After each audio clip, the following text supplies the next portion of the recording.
Hey everybody, it's Mike Frieder here with On-Call Compliance Solutions, and I'm back for another compliance tip of the week. Today we're talking about NIST 800-171 Control 3.1.7, prevent non-privileged users from executing privileged functions and audit the execution of such functions.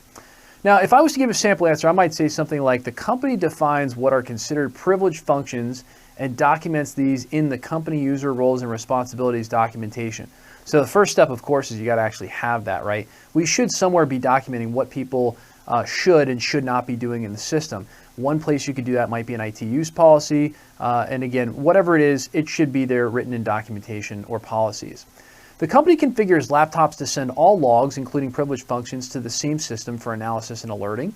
The SIEM system is also configured to audit all access to the CMMC environment. All non-privileged users are defined in Active Directory and prevented from executing privileged functions through group policy or rule-based access control.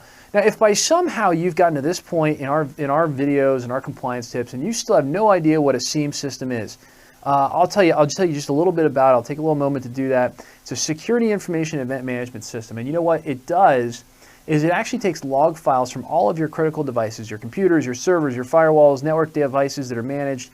And it's going to take those log files and it's going to actually ingest them into some system or a SIEM system. Then that system is going to crunch all that data down, and whatever is security relevant, whatever is important that you'd want to know about if you're trying to keep the system secure, that's going to actually pop out as an alert. In some cases, it's tied to a SOC or a security operations center where perhaps maybe a proactive step, like maybe isolating a system, might be triggered. But somehow that information is ingested into one system, broken down into what's important, the rest gets thrown away, and when critical, IT gets alerted to it. Very, very critical. Otherwise, how would you ever know if there's something actually wrong on your network? So, great little explanation of what a SIEM system is. And again, even during our very first controls in NIST SP 800-171, the very first section is already requiring us to have a SIEM system in place, so we have a clue about what's going on inside of our networks.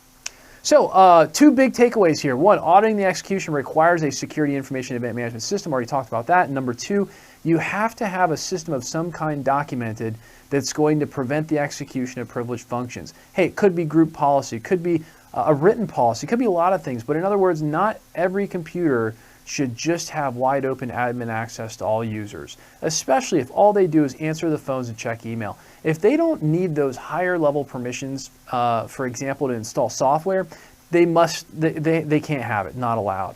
Again, operating under being restricted down to only what's necessary to perform your job. So hey, if you're trying to get compliant with DFARS, NIST SP 800-171 or CMMC, or maybe what I just said completely confused you and you'll never understand what a SIEM system is, don't worry, you don't have to be on your own for this. If you're looking for help, our compliance experts are always on call for you. So visit NIST 800-171compliance.com or check out the bio below for links to make life easy. There you can find more information about how we can help, self-scheduled time at your convenience with one of our compliance experts through any form on the website, or even learn more about our completely done-for-you services that can have you on your way to being compliant in just 2 to 3 days. If you love the content we're putting out for you, help us out, give us a big thumbs up on that like button, or even better, smash the subscribe button to get the latest compliance content as soon as our little compliance nerds roll it out. They love hearing the subscriptions go up, guys. It really motivates them, so help us out. It's a great way to stay prepared for that upcoming CMMC certification. Everybody's going to have to go through it eventually, so we might as well get on the train. You might as well subscribe now. That way you can get up to date.